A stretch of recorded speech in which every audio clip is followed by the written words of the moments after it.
আজকে বানাবো বন্ধুরা লাউ চিংড়ি। আলু আর লাউ কেটে নিয়েছি, চিংড়ি মাছটা ভেজে নেবো। কড়ায় তেল গরম হয়ে গেছে, চিংড়ি মাছটা দিয়ে দেবো। মাছগুলো ভেজে তুলে নিয়েছি, এবার দিয়ে দেবো ফোড়নে তেজপাতা, শুকনো লঙ্কা, 5 ফোড়ন,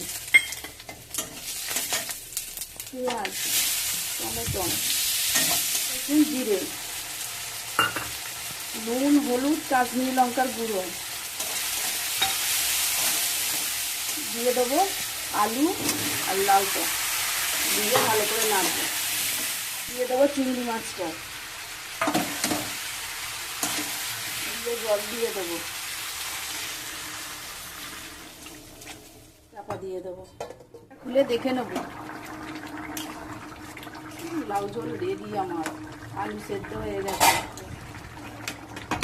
চটজলদি লাউ ঝোল হয়ে গেল অল্প সময়ে।